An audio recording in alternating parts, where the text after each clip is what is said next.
भारत का युद्ध हुआ तब लगा था, लेकिन दो कारण स्पष्ट थे कि बाहरी आक्रमण के कारण ये आपातकाल राष्ट्रपति जी ने घोषित किया। लेकिन ये 1975 वाला जो आपातकाल है वो केवल अपने पद और सत्ता को बचाने के लिए श्रीमती इंदिरा गांधी जी के द्वारा जिस प्रकार से देश के अंदर ये आपातकाल लगाया, जिसके कारण से देश के ऐसे बहुत से विपक्ष के नेता जो उसके खिलाफ में बोल रहे थे, जिसमें जेपी नारायण जी, हमारे अटल बिहारी वाजपेयी जी, राजनाथ सिंह जी,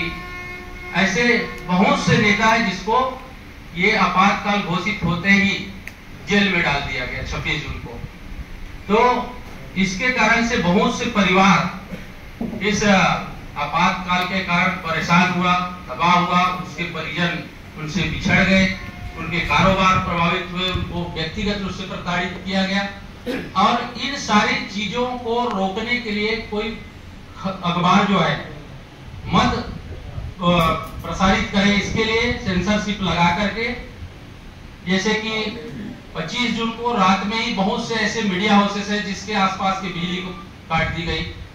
साथ ही साथ जो संसद की कार्रवाई है उसको रोकने के लिए सुप्रीम कोर्ट के जो फैसले हैं उसको प्रसारित न हो, इसके लिए भी सेंसरशिप लगा करके रोकने का काम किया। संपादकीय लेख जो लिखे जाते थे उसको ब्लैंक रखने के लिए दबाव बनाया गया। इस प्रकार से अनेक प्रकार के जो हमारे मीडिया को जो लोकतंत्र के चौथे स्तंभ के रूप में माना जाता है उसको भी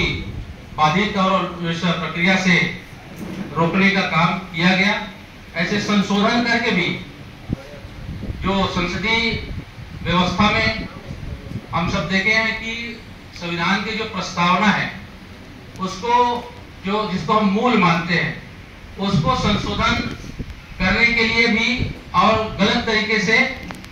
करने का काम, चाहे संविधान के 48वां संविधान संशोधन हो, 39वां हो, 42वां संविधान संशोधन है, जिसके माध्यम से जो हमारे देश के संघीय ढांचा है उसको कमजोर करने का काम इस कालखंड में किया गया। और जिसके कारण से जो राज्यों की जो स्थिति है जो है उसमें प्रभाव पड़ा। और साथ ही साथ जो संविधान के मूल जो प्रस्तावना है उसमें समाजवादी और धर्मनिरपेक्ष ये जो शब्द है इस संविधान के, जबकि पंथ निरपेक्ष है एक्चुअली में, उसको जोड़ने का काम भी इस दौरान किया गया। इसी प्रकार से अनिवार्य नसबंदी के माध्यम से बहुत से परिवारों को प्रताड़ित किया गया, जिसकी उम्र